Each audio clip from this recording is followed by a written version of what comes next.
In the heart of Chicago, where the World's Fair of 1893 would soon bring millions of visitors seeking wonder and amazement, a three-story building stood innocuously on the corner of 63rd and Wallace Street. To passers-by, it appeared to be nothing more than a modest hotel and pharmacy, perhaps slightly unusual in its architecture, but certainly not remarkable enough to warrant a second glance. Yet within those walls, one of the most calculated and methodical killers in American history was perfecting his craft, transforming what should have been a place of rest and refuge into something far more sinister. H. Holmes was born Herman Webster Mudgett on May 16, 1861, in the small town of Gilmanton, New Hampshire. From the very beginning, young Herman displayed characteristics that would later manifest in ways that would shock the nation.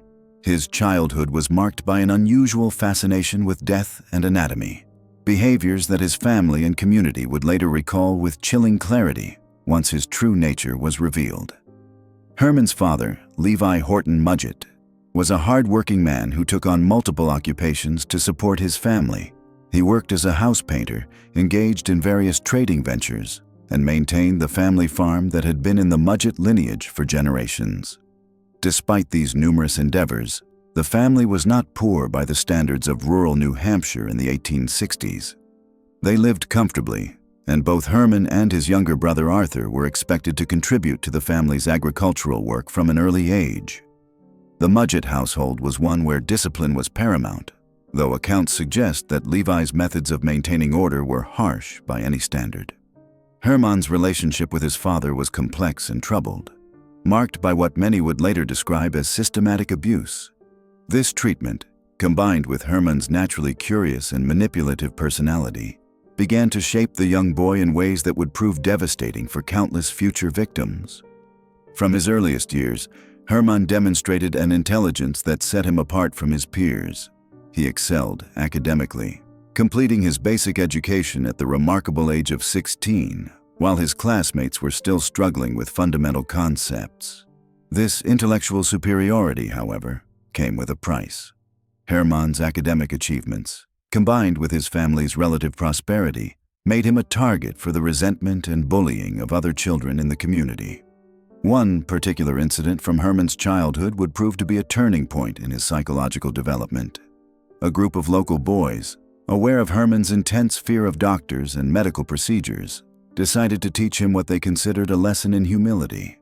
They forcibly dragged the terrified boy to the local doctor's office and locked him inside with a human skeleton that was used for educational purposes. What these boys intended as a cruel prank became something far more significant. Initially paralyzed by fear, Herman gradually found himself drawn to the skeleton. He examined every bone, every joint, every connection with the methodical precision that would later characterize his most horrific acts.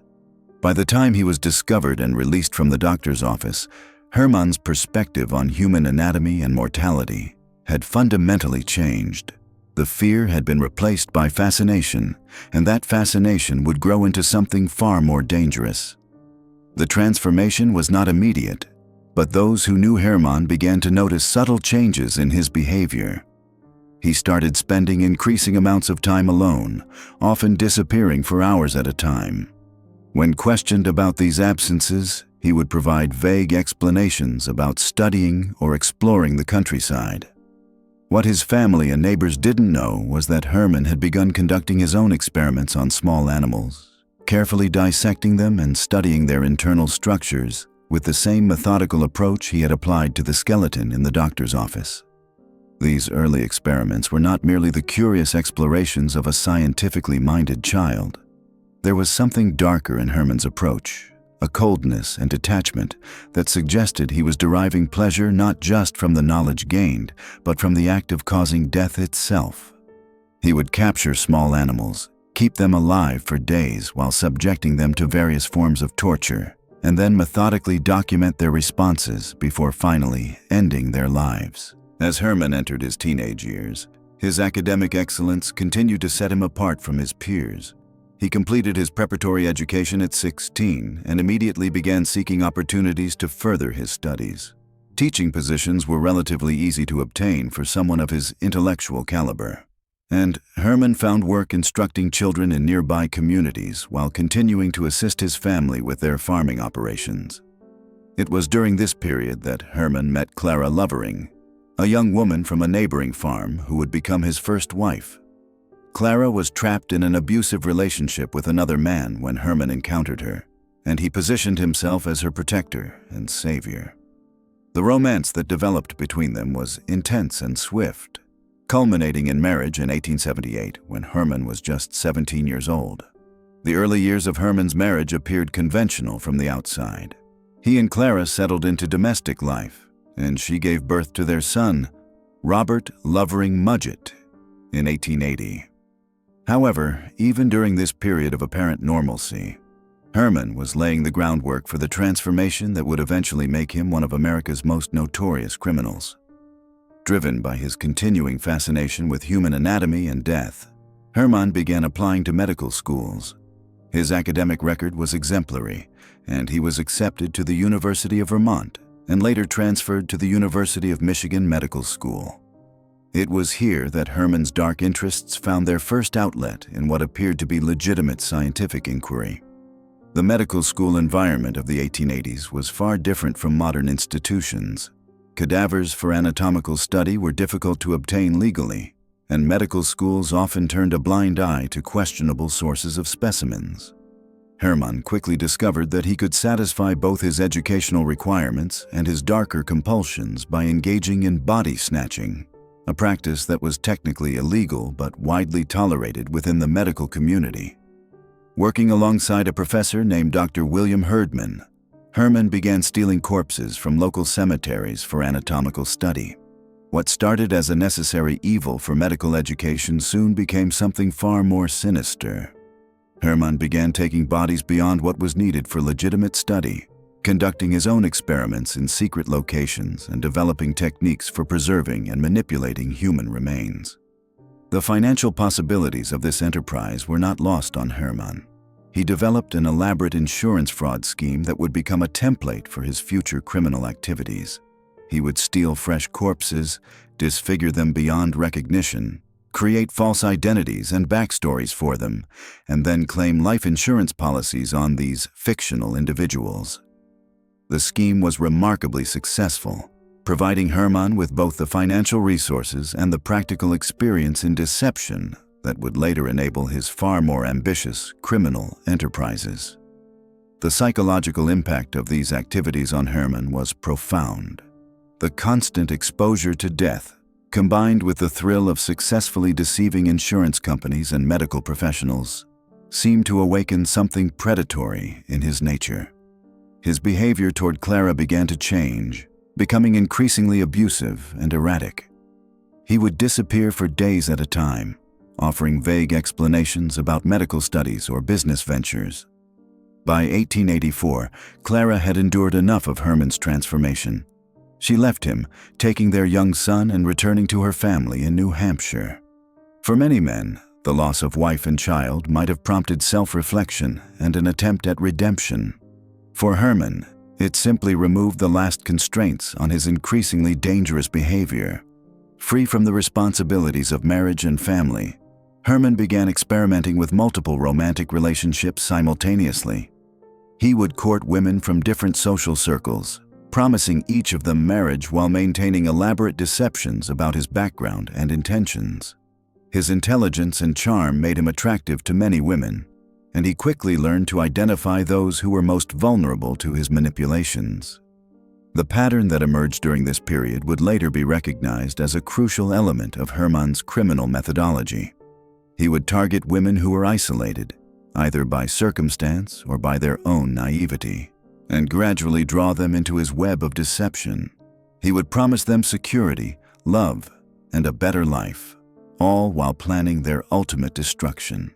As the 1880s progressed, Herman's criminal activities expanded beyond insurance fraud and body snatching. He began targeting children, luring them away from their families with promises of employment or adventure. When these children inevitably disappeared, Herman would simply move to a new location, assume a new identity, and begin the process again. This nomadic lifestyle served Herman well, allowing him to avoid detection while perfecting his techniques for deception and murder. He moved frequently throughout the Northeast and Midwest, always staying just ahead of suspicion and always learning from his experiences. Each new location provided fresh opportunities for his schemes, and each successful deception increased his confidence in his ability to manipulate and destroy those around him. The skills Herman developed during this period of his life would prove crucial when he finally settled in Chicago in 1886. He had learned to charm and deceive with remarkable effectiveness, to create and maintain false identities, to manipulate financial institutions and insurance companies, and most importantly, to kill without detection. By the time he arrived in Chicago and assumed the name Henry Howard Holmes, he was no longer simply Herman Mudgett, the troubled boy from New Hampshire. He had become something far more dangerous, a predator with the intelligence and experience necessary to operate on a scale that would shock the nation. The Chicago that Holmes encountered in 1886 was a city in the midst of unprecedented growth and transformation.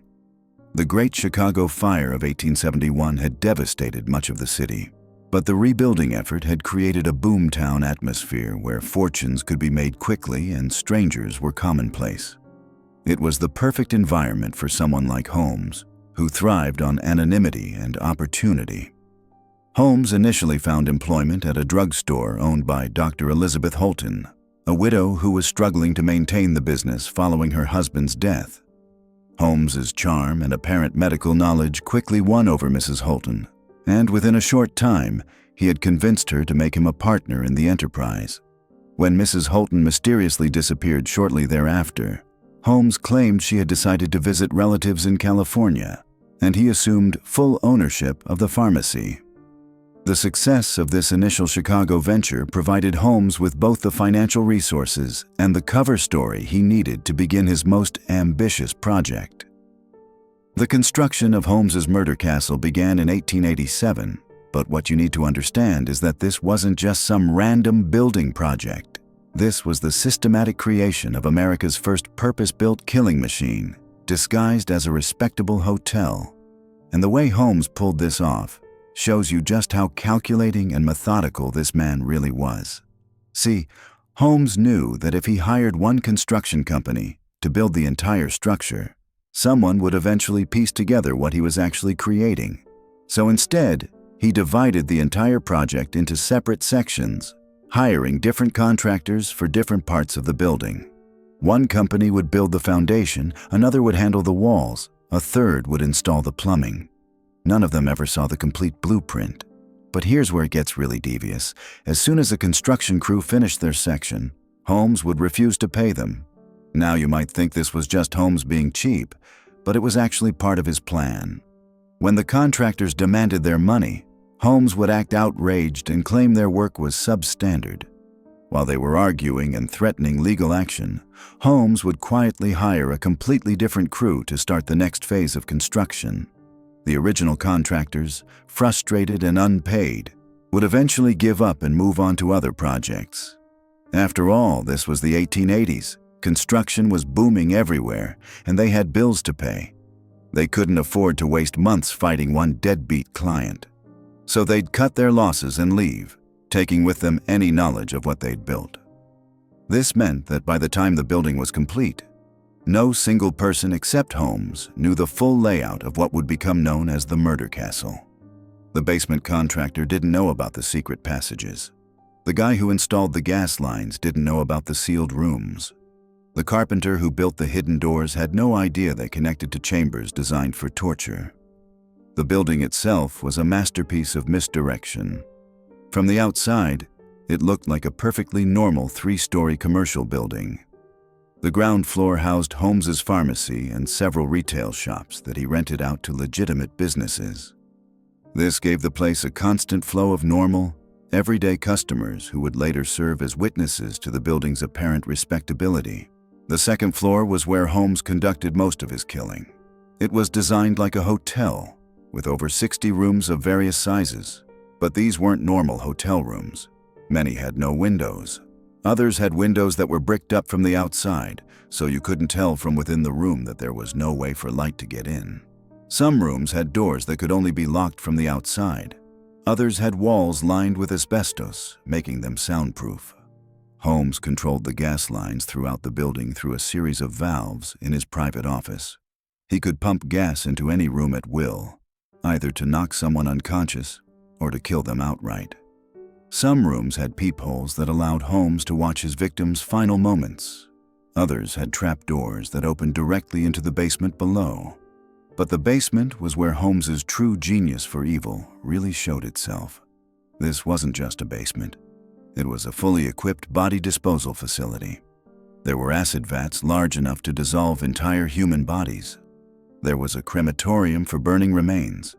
There were surgical tables where Holmes would dissect his victims, sometimes while they were still alive. Holmes had also installed a complex system of chutes and elevators that allowed him to move bodies from the killing rooms upstairs down to the basement without anyone seeing. He could murder someone on the second floor, dump their body down a chute, and have it in the basement within minutes, ready for disposal. The most chilling part was how organized it all was. Holmes kept detailed records of his victims, noting their names, where they came from, how he killed them, and what he did with their bodies.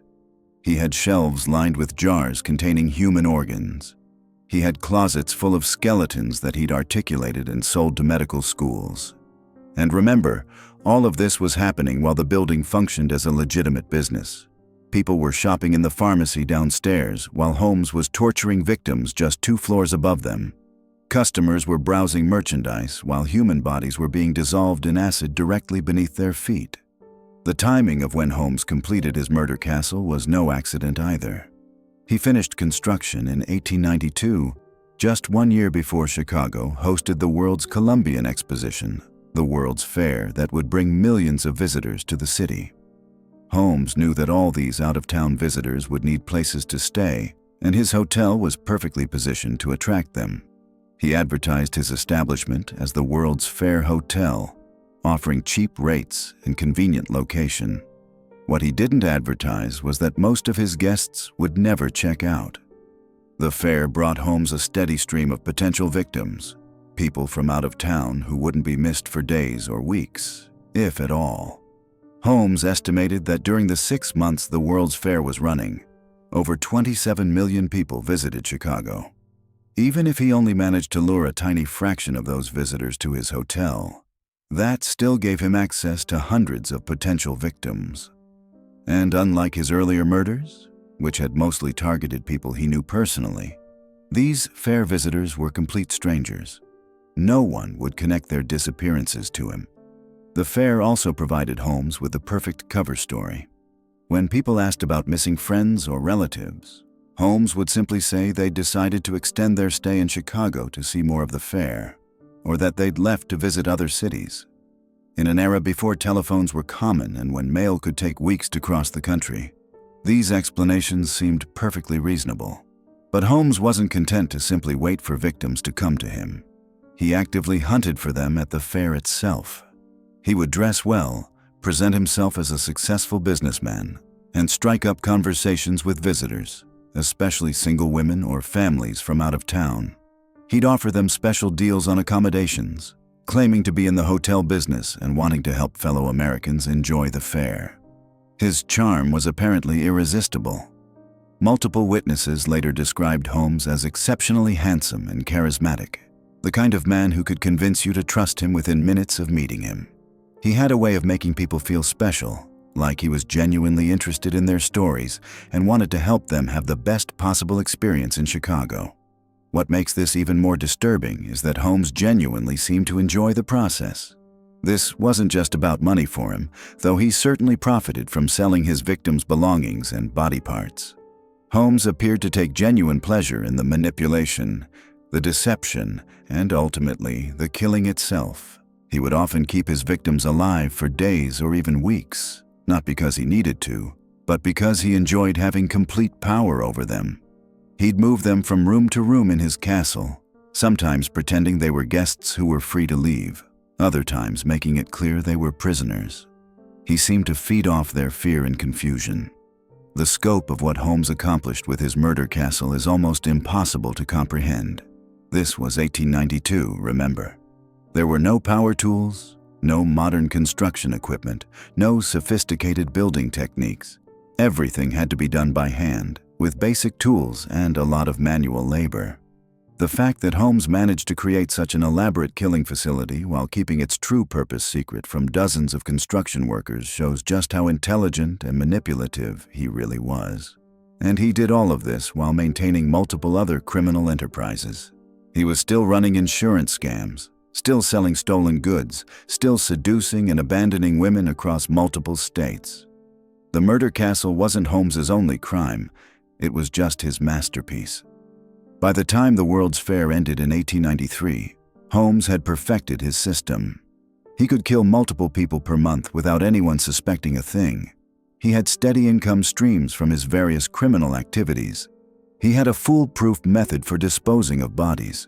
He had created what was essentially a murder factory in the heart of one of America's largest cities. But perfection, as Holmes would soon discover, can be its own downfall.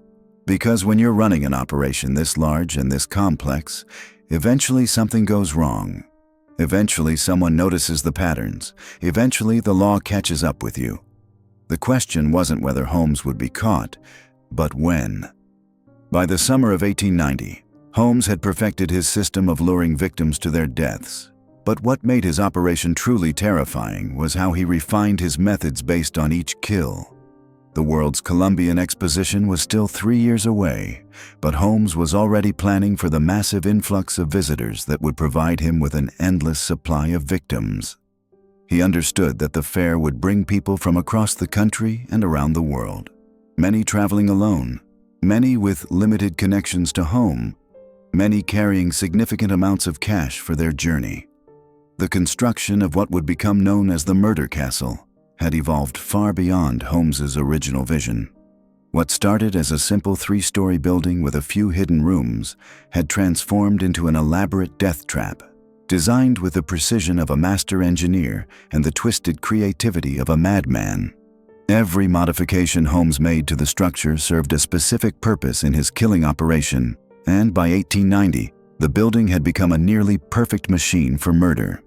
The first floor maintained its legitimate appearance as a pharmacy and various shops, providing the perfect cover for the horrors occurring above and below. Customers would enter, conduct their business, and leave, never suspecting that just floors away, people were being systematically tortured and killed. Holmes had learned that the best way to hide his crimes was in plain sight, surrounded by the mundane activities of daily commerce. The second floor had been converted into what appeared to be hotel rooms, but each space was designed with killing in mind. Holmes had installed gas lines that he could control from a central location, allowing him to flood any room with deadly gas at will. The walls were soundproofed using techniques he had learned from his medical school days, ensuring that screams would never reach the ears of other guests or passers-by on the street below. Most insidiously, Holmes had designed the layout of the second floor to be deliberately confusing. Hallways led to dead ends, doors opened onto brick walls, and staircases descended into nowhere. This maze-like construction served multiple purposes. First, it disoriented victims who might attempt to escape, making them easy prey for Holmes to recapture. Second, it confused any potential investigators who might search the building, as the illogical layout made it difficult to understand the true scope of the structure. The third floor served as Holmes's private domain, containing his living quarters, his office, and, most disturbingly, his trophy room. Here, Holmes kept mementos from his victims, carefully cataloged and displayed. Personal items, photographs, jewelry, locks of hair, and even preserved body parts were arranged in glass cases like exhibits in some grotesque museum. Holmes would spend hours in this room, reliving his kills and planning future murders. But it was the basement that represented the true heart of Holmes's operation. By 1890, he had transformed the underground space into a fully equipped torture chamber and body disposal facility that would have impressed the most depraved medieval executioner. The basement was divided into several sections, each serving a specific function in Holmes's killing process. The preparation room was where Holmes would take victims who were still alive but incapacitated by drugs or gas. Here, he had installed restraints and medical equipment that allowed him to keep his victims conscious during the initial stages of their ordeal. Holmes had discovered that fear enhanced his victims' suffering, and he took great pleasure in explaining to them exactly what he planned to do before he began. The experimentation room contained Holmes's collection of surgical instruments, chemicals, and recording equipment. Here, he would conduct what he considered scientific experiments on his victims, documenting their responses to various forms of torture and testing the limits of human endurance. Holmes had convinced himself that his work had scientific value, that he was advancing human knowledge through his systematic study of pain and death. The dissection room was equipped with tables, saws, and other tools for dismembering bodies. Holmes had become remarkably skilled at breaking down human remains, a talent that served both his desire to eliminate evidence and his profitable sideline of selling body parts to medical schools. The room was fitted with drains and ventilation systems to manage the blood and odors that resulted from his work. Perhaps most chilling was Holmes's disposal system. He had installed a crematorium in the basement, along with acid baths capable of dissolving human remains completely. He had also constructed a network of chutes and hidden passages that allowed him to move bodies throughout the building without being seen. Some of these passages connected to the city's sewer system, providing another method for disposing of evidence. Holmes had also created what he called his preservation chamber, where he would keep bodies or body parts that he intended to sell or use for future experiments. Using techniques learned during his medical school days, combined with methods he had developed through trial and error, Holmes could preserve human remains for months at a time. This allowed him to accumulate inventory for his body-selling business and to keep trophies from his favorite kills. The financial aspect of Holmes's operation had become increasingly sophisticated by 1890. He had established relationships with multiple medical schools across the Midwest, providing them with a steady supply of cadavers for anatomical study. The schools asked few questions about the source of the bodies, grateful to have reliable access to specimens that were often difficult to obtain legally. Holmes had also perfected his insurance fraud schemes, taking out policies on victims before killing them and then claiming the benefits. He used multiple identities and false documentation to avoid detection, and he had developed a network of accomplices who helped him file claims and collect payments. The money from these schemes funded his lifestyle and allowed him to continue expanding his killing operation. Most disturbing was how Holmes had begun to enjoy the psychological aspects of his crimes as much as the physical acts of murder. He took pleasure in gaining his victims' trust, in making them feel safe and cared for before revealing his true intentions. He would often spend days or weeks grooming potential victims, learning about their lives, their fears, their hopes, using this information to manipulate them more effectively. Holmes had developed what modern psychologists would recognize as a sophisticated understanding of human psychology. He could quickly assess a person's vulnerabilities and tailor his approach accordingly. Lonely travelers were offered companionship and friendship. Those in financial distress were promised employment or business opportunities. Young women seeking independence were offered safe lodging and protection from the dangers of the big city. The most terrifying aspect of Holmes's operation was its efficiency. By 1890, he could kill a victim and dispose of the body within hours, leaving virtually no trace of the crime. He had eliminated the inefficiencies and mistakes that had characterized his earlier murders, creating a system that was both brutal and businesslike in its execution. Holmes had also become adept at managing the legitimate aspects of his business to avoid suspicion. He maintained good relationships with his neighbors and business associates, paid his bills on time when it suited his purposes, and presented himself as a successful and respectable member of the community. This public facade was crucial to his ability to continue operating undetected. The approaching World's Fair represented the ultimate test of Holmes's killing system. He knew that the massive crowds would provide him with opportunities beyond his wildest dreams, but he also understood that the increased attention on Chicago would bring additional risks. He began preparing for the fair years in advance, refining his methods, expanding his facilities, and developing contingency plans for various scenarios. Holmes had studied the fair's planned layout and schedule, identifying the types of visitors who would be most vulnerable to his schemes. Out-of-town visitors with limited local connections, foreign tourists unfamiliar with American customs, and young people seeking adventure away from their families all represented ideal targets.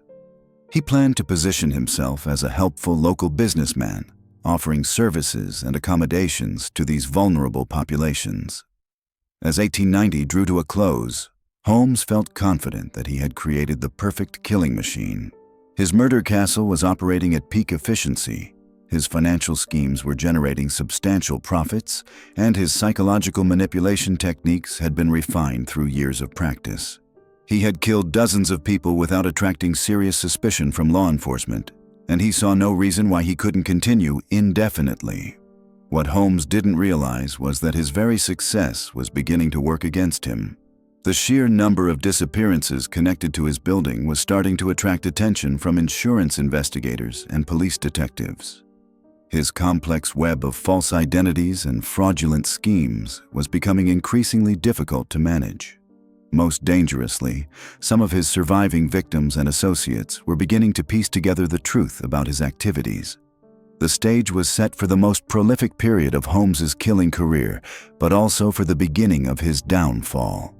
The World's Fair would bring him more victims than he had ever imagined possible, but it would also bring the scrutiny that would eventually expose his crimes to the world. By the time his infamous murder castle reached its full potential, Holmes had evolved from a small-time fraudster into something far more sinister, a predator with an entire building designed for systematic killing. The 1893 World's Columbian Exposition in Chicago provided him with the perfect hunting ground, transforming his hotel into a death trap that would claim victims on an unprecedented scale. The World's Fair brought millions of visitors to Chicago, creating exactly the kind of chaos and anonymity that Holmes thrived on. Tourists flooded the city, many traveling alone or in small groups, staying in unfamiliar accommodations with no local connections to notice if they disappeared. Holmes positioned his hotel strategically, advertising it as affordable lodging for fair visitors with rates so low that budget-conscious travelers couldn't resist. But the bargain prices weren't charity. They were bait. Holmes had spent years perfecting his predatory instincts, learning to identify the most vulnerable targets. He preferred guests who paid in cash, traveled light, and had mentioned they were visiting Chicago alone. During conversations at check-in, he would casually probe about their backgrounds, their families back home, and how long people expected them to be gone. Those who seemed isolated or whose disappearance might go unnoticed the longest became his primary targets. The fair provided Holmes with a constant stream of fresh victims, but it also gave him perfect cover stories. When people inquired about missing relatives or friends, he could easily claim they had decided to extend their stay to see more of the exposition, or that they had mentioned meeting someone and leaving to explore other parts of the city. In an era before widespread communication, these explanations bought him precious time before anyone became seriously concerned. Holmes's method during the fair period became brutally efficient. He would personally greet promising guests, charm them with his cultured manner and apparent concern for their comfort, then guide them to rooms he had specifically prepared for killing. These chambers were equipped with gas lines he could control from his office, allowing him to flood the rooms with deadly fumes while victims slept. For those who proved more resistant to the gas, he had backup methods, hidden panels that allowed him to enter rooms silently, restraints built into the walls, and soundproofing that prevented screams from reaching other guests. The basement became his primary disposal site during this period, with multiple furnaces running almost continuously to incinerate remains. He had perfected a system for rapid body processing, using acid baths to dissolve soft tissue and bone-crushing tools to reduce skeletons to manageable fragments. The ashes and remaining debris were mixed with construction waste and disposed of throughout the city, scattered across multiple locations to avoid detection. Holmes kept meticulous records of his activities during the fair, treating murder like a business operation. In a ledger later discovered by investigators, he documented each victim with clinical detachment, their names, ages, physical descriptions, the methods used to kill them, and the disposal techniques employed. He noted which approaches worked most efficiently and recorded observations about how long different methods took to complete. The financial aspect of his operation expanded dramatically during the fair period. Beyond selling bodies to medical schools, Holmes began harvesting valuable personal effects from victims. Jewelry, watches, and cash were easy to fence through his network of criminal contacts. He also discovered that many fair visitors carried significant sums of money, planning to spend freely during their Chicago adventure. These funds, combined with the belongings he could sell, provided substantial income to support his lifestyle and criminal activities. But Holmes's most profitable innovation during this period was his systematic approach to insurance fraud using victim identities. He would assume the names of people he had killed, apply for life insurance policies using their credentials, then stage their deaths in locations far from his hotel. The insurance payouts provided him with thousands of dollars per successful claim, and the geographic separation made it nearly impossible for investigators to connect the deaths back to his establishment. The psychological toll of operating at this scale seemed to energize rather than disturb Holmes. Witnesses who encountered him during the fair period described him as unusually animated and confident, clearly thriving on the power and control his operation provided. He took particular pleasure in the elaborate deceptions required to maintain his facade, viewing each successful manipulation as proof of his superior intellect. Holmes also began experimenting with different killing methods during this time, apparently driven by curiosity about human pain and death responses rather than mere efficiency. Some victims were subjected to prolonged torture before being killed, with Holmes documenting their reactions in detailed notes that revealed his complete lack of empathy. He seemed to view human suffering as an intellectual puzzle to be solved rather than a moral horror to be avoided. The hotel's legitimate guests, those who survived their stays, unknowingly provided Holmes with alibis and cover for his activities. Their presence created the appearance of a normal business operation, and their testimonials about the hotel's affordability and Holmes's apparent kindness helped maintain his reputation. Many praised his attentiveness and concern for guest welfare, having no idea they were staying in a building where systematic murder was occurring just floors away from their rooms. As the fair progressed through the summer and fall of 1893, Holmes's confidence grew to dangerous levels. He began taking greater risks, targeting victims who might be missed more quickly, and expanding his operation to include accomplices who helped him identify and lure suitable targets. This network of associates, many of whom believed they were simply helping with legitimate business activities, extended his reach throughout Chicago and allowed him to identify victims before they even reached his hotel. The sheer volume of disappearances during the fair period should have attracted attention, but the chaos and transient nature of the event provided perfect camouflage. Missing person reports were filed in multiple jurisdictions as families searched for relatives who had traveled to Chicago, but the scattered nature of these investigations prevented anyone from recognizing the pattern.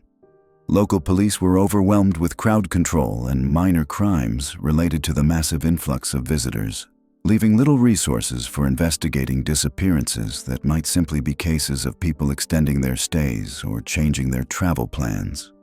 Holmes's operation during the World's Fair represented the peak of his criminal career, a period when his intelligence, charm, and carefully constructed killing apparatus combined to create what may have been America's first true serial killing enterprise.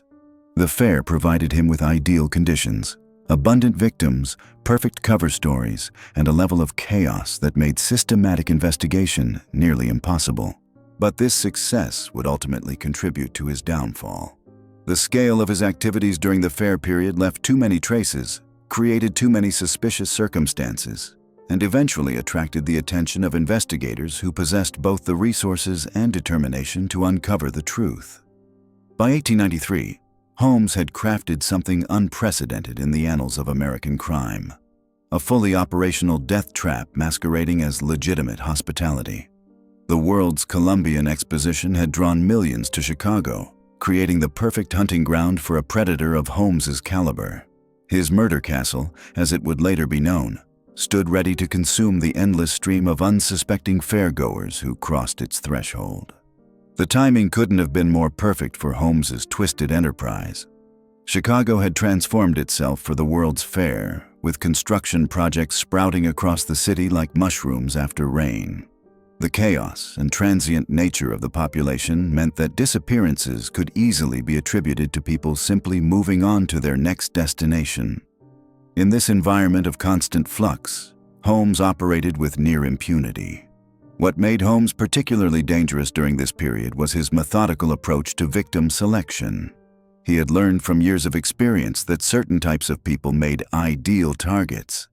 Young women traveling alone were particularly vulnerable, especially those seeking employment or adventure in the big city. Out-of-town visitors with limited local connections posed minimal risk of immediate investigation when they vanished. Elderly travelers with apparent wealth offered both financial opportunity and reduced likelihood of putting up significant resistance. Holmes's advertisement strategy was as calculated as his building design. He placed notices in newspapers across the Midwest, marketing his establishment as the perfect accommodation for fair visitors. The rates were attractively low, the location convenient, and the amenities promised were impressive for the price point. What visitors didn't realize was that they weren't customers at all, but carefully selected prey walking willingly into an elaborate trap. The registration process at Holmes's hotel was itself a masterclass in criminal intelligence gathering. Under the guise of standard hospitality procedures, Holmes collected detailed information about each guest. Where had they traveled from? Who knew of their plans to visit Chicago? What was their financial situation? Did they have family expecting to hear from them regularly? This information allowed Holmes to assess both the immediate value of each potential victim and the likelihood that their disappearance would trigger investigation. For those deemed suitable targets, Holmes employed a range of techniques to ensure their isolation and vulnerability. New arrivals were often assigned rooms on upper floors, ostensibly for better views or quieter accommodations. In reality, these rooms were specifically designed as killing chambers, equipped with gas pipes that could flood the space with deadly fumes at Holmes's discretion. The soundproofing he had incorporated during construction meant that any struggles or cries for help would go unheard by other guests. Holmes had perfected the art of the gradual approach. Rather than immediately attacking new victims, he would spend time building rapport and trust. His medical background served him well in this regard, as he could present himself as educated and sophisticated. Many victims found him charming and attentive, a helpful host who seemed genuinely concerned with their comfort and well-being. This psychological manipulation was perhaps more crucial to his success than any of the physical modifications to his building. The killing methods Holmes employed varied depending on his mood and the specific circumstances of each victim. Some were simply asphyxiated with gas while they slept, their deaths appearing peaceful and natural. Others faced more elaborate tortures, becoming subjects for Holmes's twisted experiments in human suffering. His medical knowledge allowed him to keep victims alive far longer than most killers could manage, prolonging their agony while he observed and documented their responses to various forms of trauma. Once victims were dead, Holmes's efficient disposal system swung into action. The building's hidden passages and concealed chutes allowed him to move bodies without detection, even when other guests were present in adjacent rooms. The basement level became a grotesque factory of death, where Holmes would systematically dismember corpses, sort usable organs and bones for sale to medical schools, and dispose of the remaining evidence through incineration or acid baths. The financial aspects of Holmes's operation during this period were as sophisticated as the physical infrastructure.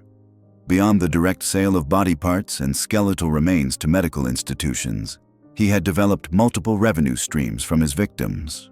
Personal belongings were either sold or used as the basis for additional insurance frauds. Valuable items like jewelry or cash were simply pocketed. In cases where victims had been wealthy enough to justify the risk, Holmes would sometimes attempt to assume their identities temporarily, accessing bank accounts or liquidating assets before the deaths were discovered. Holmes also refined his use of accomplices during the fair period. While he preferred to handle the actual killings personally, he employed several individuals who helped with various aspects of the operation without fully understanding its scope. Some assisted with body disposal, believing they were helping to cover up accidental deaths. Others helped forge documents or provided alibis, thinking they were participating in relatively minor insurance scams. This compartmentalization protected Holmes from exposure while expanding his operational capacity.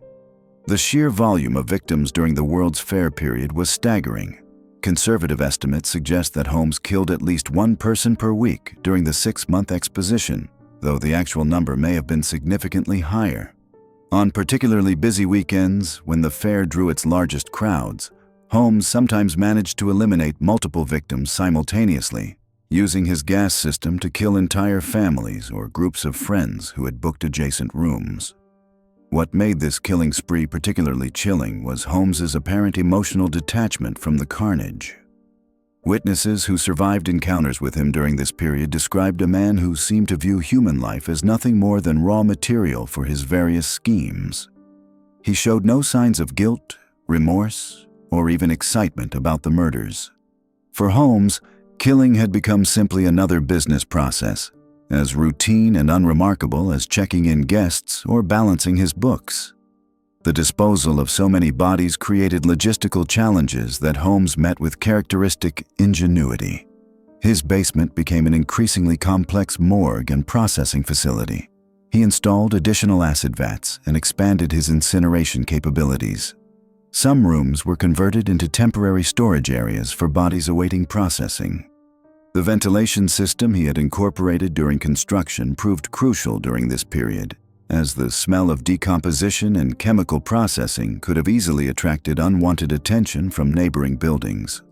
Holmes also began experimenting with more efficient killing methods during this time. The individual approach that had served him well with smaller numbers of victims became impractical when dealing with the volume the fair provided. He developed techniques for simultaneously eliminating multiple victims, turning his gas distribution system into a weapon of mass murder. Entire corridors could be flooded with deadly fumes, allowing Holmes to kill dozens of people with minimal effort. The psychological impact on Holmes himself during this period remains a subject of speculation among criminal psychologists. Some evidence suggests that the constant killing began to affect even his remarkable self-control. Hotel staff who worked for him during the fair noted increasing erratic behavior, sudden mood swings, and an almost manic energy that seemed to build as his victim count grew. Whether this represented psychological deterioration or simply excitement at the unprecedented scope of his crimes is impossible to determine from historical records. As the World's Fair drew to a close in October 1893, Holmes faced a significant transition. The steady stream of potential victims would soon dry up, and the heightened activity in Chicago would return to normal levels.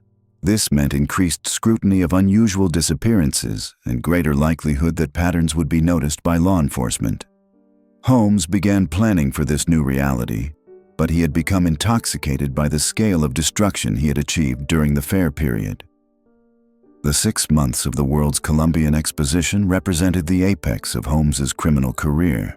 Never again would he have access to such a rich hunting ground or operate with such complete impunity. The experience had transformed him from a small-scale con artist and occasional killer into something approaching a one-man genocide.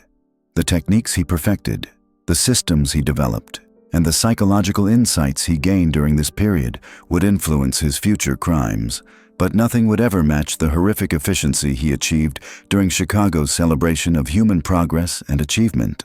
The cruel irony was not lost on those who later studied Holmes's crimes during this period. While millions of visitors came to Chicago to celebrate the heights of human civilization and technological advancement, one man was simultaneously demonstrating the depths of human depravity and the terrible efficiency that intelligence could bring to the business of murder. By 1893, Holmes had perfected his killing machine. The World's Columbian Exposition was drawing millions of visitors to Chicago, and his murder castle stood ready to receive them. But what made Holmes truly terrifying wasn't just his methodical approach to murder. It was how he turned death into a profitable business empire. Holmes understood something that most killers never grasp: the value of organization. While other murderers acted on impulse, Holmes operated like a businessman. He kept meticulous records of every victim, every insurance policy, every body sold to medical schools. His ledgers read like inventory sheets from a warehouse, except the inventory was human lives. The victims who entered his hotel during the World's Fair came from every walk of life. Young women seeking work in the big city, families traveling to see the wonders of the exposition, businessmen looking for affordable lodging. Holmes had a remarkable ability to read people, to understand exactly what they needed and how to provide it, at least initially. Take Julia Connor, for instance. She worked in Holmes's building with her husband, running a jewelry counter. Holmes recognized her vulnerability immediately. Her marriage was strained, she was isolated from family, and she desperately wanted to feel valued. Holmes played the role of the understanding confidant perfectly. He listened to her problems, offered comfort, and gradually drew her into an affair. When Julia's husband discovered the relationship and left, taking their daughter Pearl with him, Julia was devastated. Holmes was there to console her, to promise that he would take care of everything. What Julia didn't know was that Holmes had been planning her demise from the moment he first spoke to her. The affair wasn't passion, it was preparation. The pattern was always the same. Holmes would identify what his victims needed most: love, money, opportunity, safety, and he would become the person who could provide it. He was a master manipulator who understood that people's greatest desires often made them most vulnerable to deception. Minnie Williams was a perfect example of this.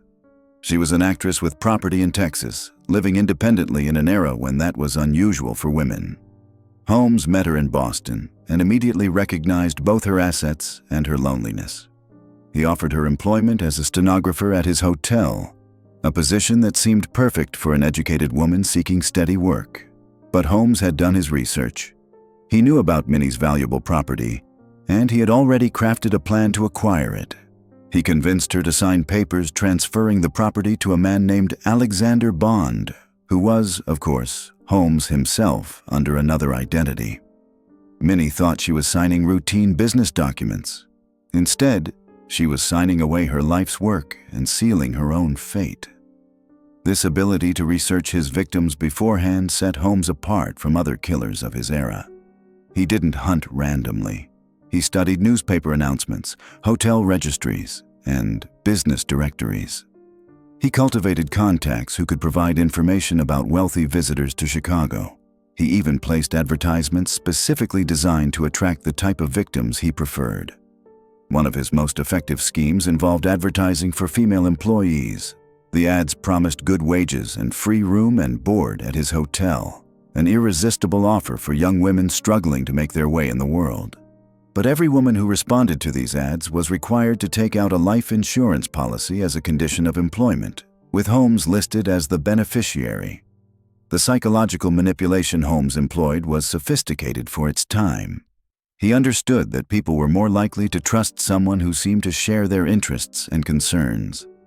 If a victim was religious, Holmes would quote scripture. If they were interested in business, he would discuss investment opportunities. If they were lonely, he would become their most attentive companion. Holmes also exploited the social dynamics of the 1890s. Women had few legal protections, and their disappearances were often not taken seriously by authorities. Travelers were expected to be out of touch with their families for extended periods. Immigrants and working-class people were less likely to be missed. Holmes deliberately targeted these vulnerable populations because he knew their deaths would generate less attention. The World's Fair provided Holmes with the perfect hunting ground. Chicago was flooded with strangers who had no local connections. Hotels were overbooked, making his affordable rates even more attractive. The chaos and excitement of the exposition meant that unusual activities around his building were less likely to be noticed or remembered. Holmes developed a system for approaching potential victims at the fair. He would dress well, carry himself with confidence, and position himself near the main entrances where confused or overwhelmed visitors would be most receptive to offers of help. He became an expert at reading body language and identifying people who seemed lost, tired, or concerned about money. His conversations with these potential victims followed a carefully rehearsed script. He would express sympathy for their situation, share stories of other visitors he had helped, and gradually work the conversation around to his hotel. He made his offers seem like acts of kindness rather than business transactions, often claiming he was providing discounts out of civic pride or Christian charity.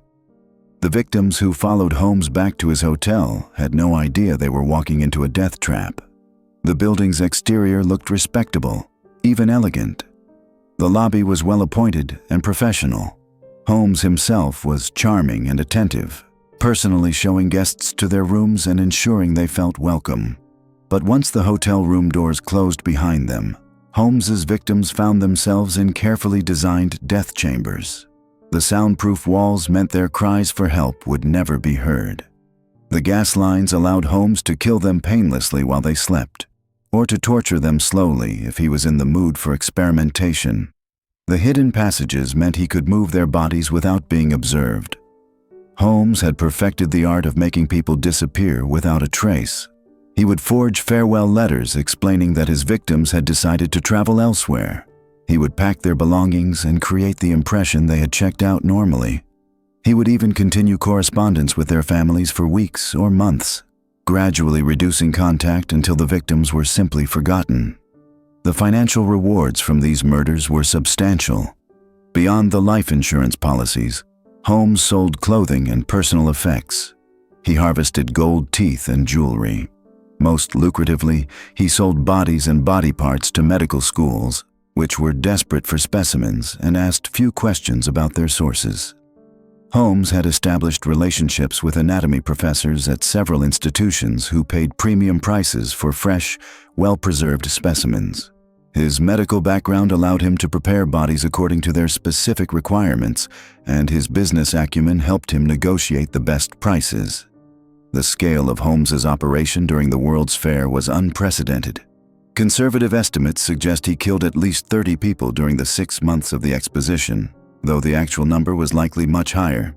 He had refined his methods to the point where he could murder multiple victims simultaneously, using his building's hidden chambers to keep bodies until he could process them efficiently. What made Holmes truly terrifying was not just the number of his victims, but the cold calculation behind every murder. Each death served multiple purposes: eliminating witnesses, generating income, and satisfying his psychological need for control. He had created a system where killing was not just profitable, but perfectly organized and sustainable. The World's Fair victims represented the peak of Holmes's criminal career.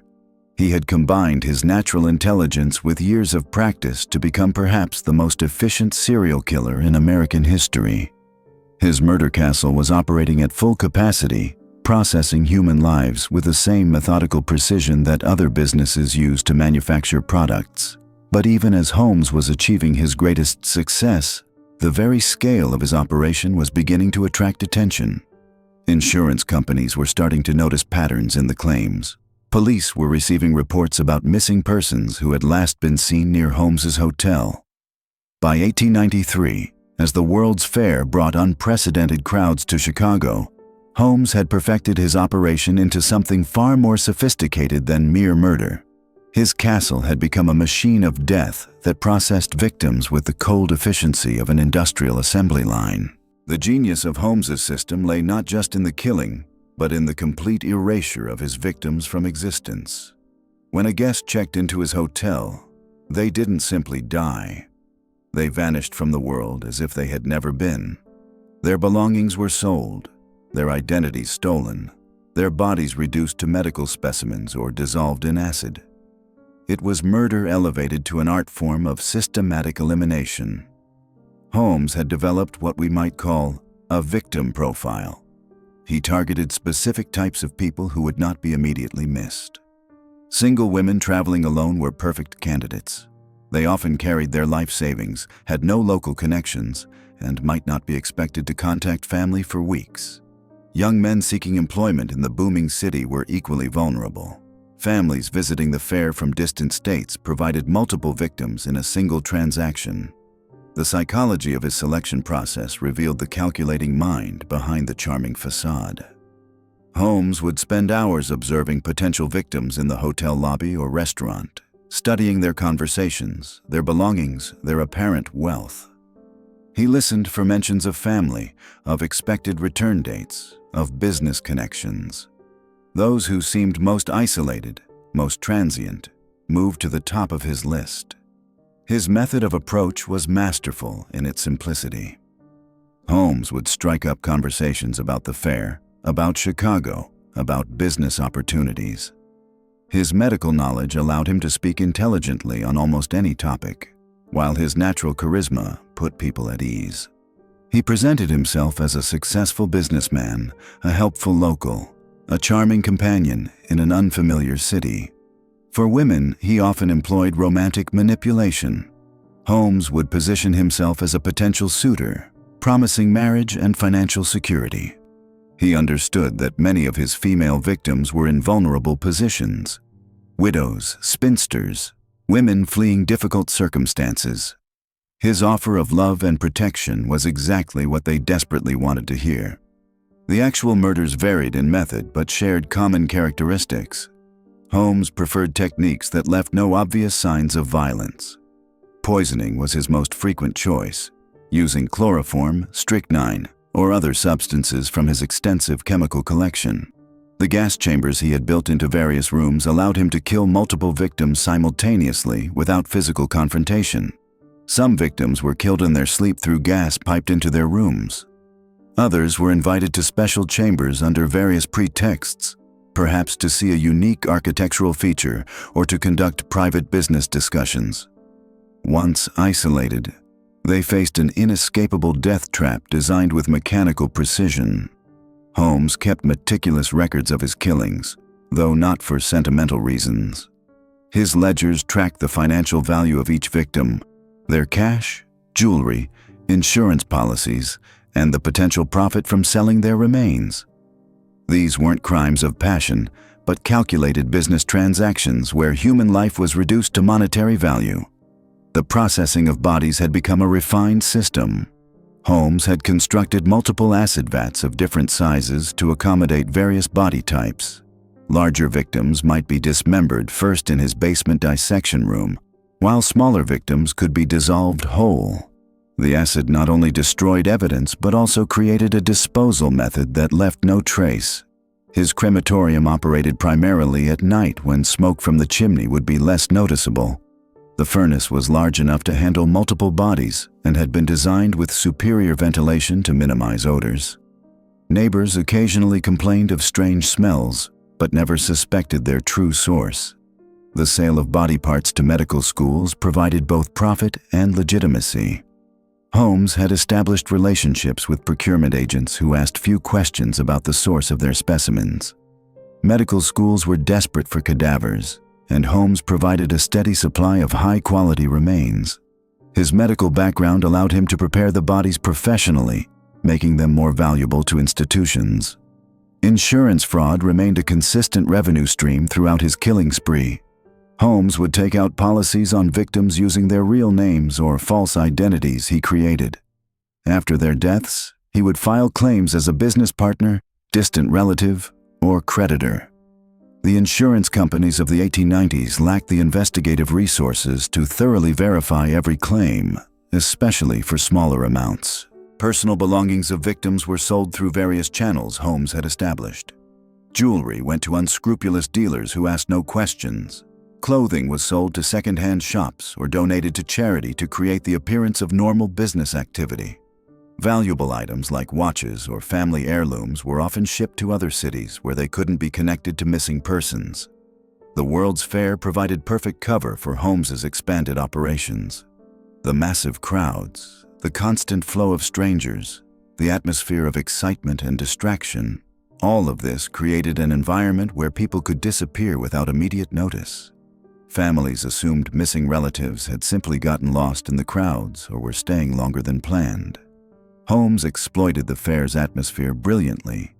He would position himself near the entrance gates, offering assistance to confused visitors. His hotel's proximity to the fairgrounds made it an obvious choice for budget-conscious travelers. He printed advertisements and distributed flyers promising clean rooms at unbeatable prices. The fair also brought him international victims, tourists from Europe, wealthy families from the East Coast, farmers from remote areas.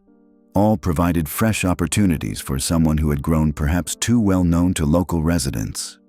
These foreign visitors were even less likely to be quickly missed and had no local connections to investigate their disappearances. During the peak months of the fair, Holmes may have been killing at a rate of several victims per week. The sheer volume of people passing through his hotel provided an almost unlimited supply of potential targets. His killing had evolved from opportunistic crimes to systematic harvesting of human life. The psychological toll of this massive killing spree on Holmes himself remains a subject of speculation. Some accounts suggest he had become completely detached from the humanity of his victims, viewing them as nothing more than raw materials for his various enterprises. Others indicate he took genuine pleasure in the act of killing, having developed what we might now recognize as serial killer pathology on an unprecedented scale. What seems certain is that by 1893, Holmes had moved far beyond the financial motivations that may have driven his early crimes. The castle had become an end in itself, a monument to his power over life and death, a place where he could play God with complete impunity. The money was important, but the control, the dominance, the ability to decide who lived and who died, had become intoxicating. His employees and associates had been carefully selected for their loyalty, their desperation, or their complicity in his crimes. Some were probably unaware of the full extent of his activities, believing they worked for an eccentric but successful businessman. Others knew enough to be dangerous but were too compromised or too frightened to speak out. The logistics of maintaining his operation required constant attention. Bodies had to be processed quickly to avoid decomposition. Rooms had to be cleaned and prepared for new victims. Financial records had to be maintained and insurance claims filed at appropriate intervals. It was, in every sense, a business that happened to deal in death rather than conventional merchandise. Holmes had also developed contingency plans for various scenarios. If authorities became suspicious, he had escape routes planned and false identities prepared. If insurance companies questioned claims, he had forged documents and coached witnesses ready to support his stories. If bodies were discovered, he had explanations about medical research and legitimate anatomical supplies. The World's Fair would end in October 1893, but Holmes's killing spree would continue for another year. He had become addicted to the power, the profit, and the perverse satisfaction of his crimes.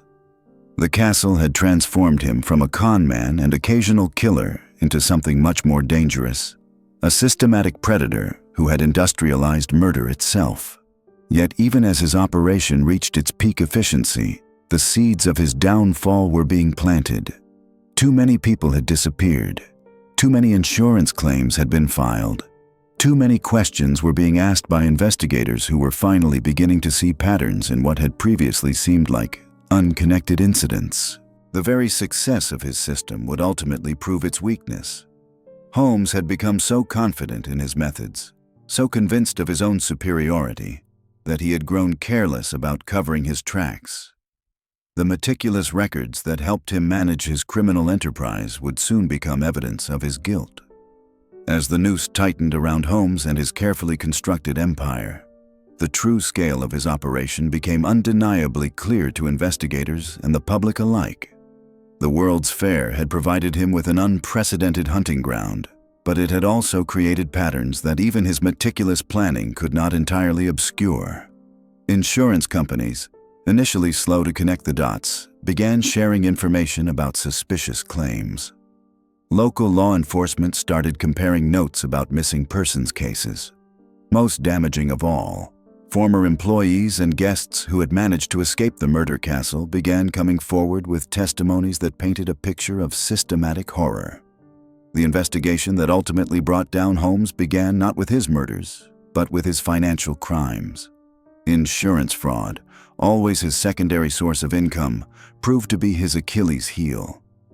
When Benjamin Pitezel, Holmes's longtime associate and friend, was found dead in Philadelphia in September 1894, the circumstances immediately raised red flags with investigators.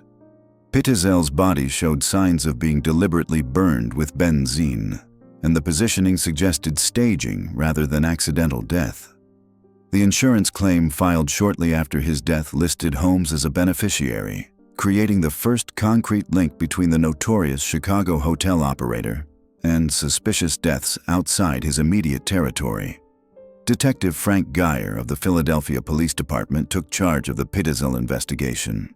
Unlike many law enforcement officers of the era, Geyer was methodical and persistent, qualities that would prove essential in unraveling Holmes's complex web of deception.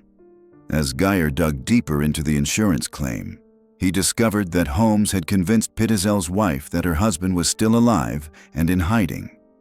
Holmes had told her that Benjamin needed to lay low while the insurance money was collected, and that she should trust him to reunite the family once the heat died down. This deception allowed Holmes to maintain control over the Pitezel family while planning his next moves. He had taken custody of 3 of Pitezel's children, claiming he would transport them to their father. Instead, Holmes embarked on a horrific journey across the Midwest, moving the children from city to city while planning their murders. Meanwhile, he kept Mrs. Pitezel traveling on a parallel route, always promising that reunion with her husband and children was just days away. The breakthrough came when Detective Geyer began tracing Holmes's movements through hotel registrations and witness accounts. What he found was a methodical killer who had maintained his patterns even while on the run. In Indianapolis, Geyer discovered evidence that Holmes had rented a house specifically for the purpose of killing the Pitezel children. The basement of this house contained a makeshift laboratory similar to those found in the Chicago murder castle, complete with chemical apparatus and tools for dismemberment. The discovery of the children's remains in Indianapolis provided prosecutors with the evidence they needed to bring murder charges against Holmes. Unlike the complex web of circumstantial evidence surrounding the Chicago deaths, the Pitezel murders could be directly linked to Holmes through witnesses, documentation, and physical evidence. The insurance fraud provided the motive, and the systematic nature of the crimes demonstrated premeditation. As news of Holmes's arrest spread, the Chicago Police Department launched a comprehensive investigation of the murder castle. What they found exceeded even their worst expectations. The building's bizarre architecture finally made sense when viewed as a purpose-built killing machine.